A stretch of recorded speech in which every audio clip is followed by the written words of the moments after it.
From a tourism perspective, China is without any doubt a top-tier country in terms of our priorities.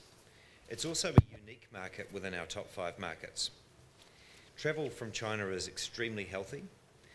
Boston Consulting Group estimate that long-haul growth out of China over the next decade will grow at about 17% CAGR, and that will result in outbound trips being over 100 million and long-haul trips being about 20 million. So it makes it a really big international travel market. It's not surprising that short-haul will be the fastest growing type of travel from China for the next decade, but we will see that long-haul start to grow. In the last 12 months, China, excluding Hong Kong, is our 4th largest market with 180,000 arrivals. If we include Hong Kong, as we probably should, it would be our 2nd most important market. So already very, very important to us, and it's our fastest growing large market at about 30% up.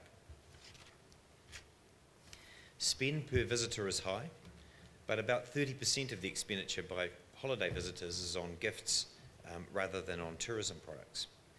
The challenge we have is that visitor stay days are actually still quite low. The median number of stay days for arrivals from China, temporary arrivals, is just 3. The average is about 6, so there's a long tail of people who come and spend quite a long time here, probably with family in the country, possibly studying. But the median is only 3, and that tells us something. What it tells us is that a lot of people are actually choosing to come to Australia, and they're being sold a trip to New Zealand on the way home. So for us, that really embodies the opportunity and the challenge that we have in front of us. It's actually not an unusual situation.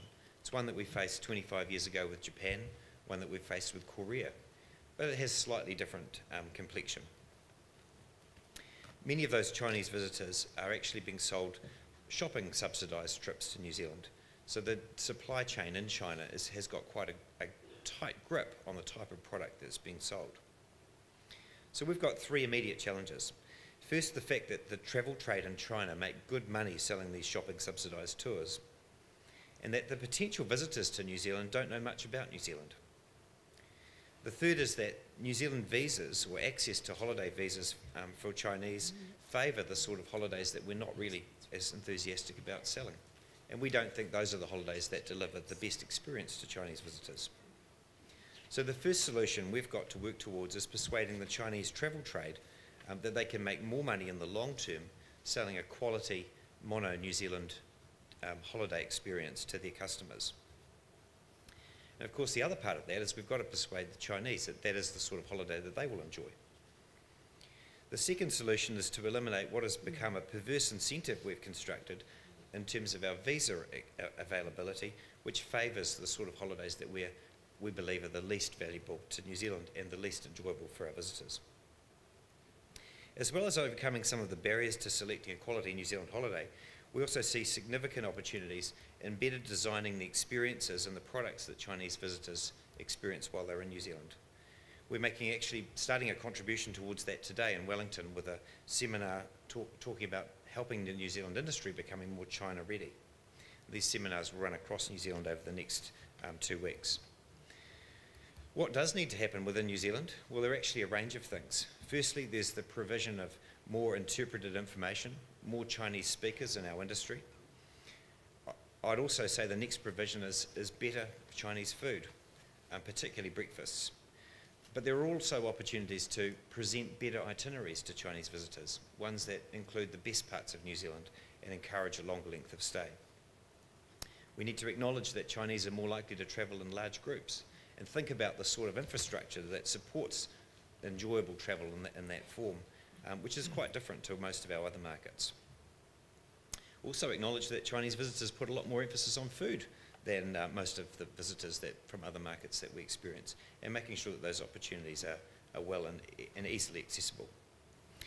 They're looking for more relaxing activities that they perceive to be safe. So some of our positioning around adrenaline, the adrenaline capital of the world, might not be quite right. And they also like to have time to shop.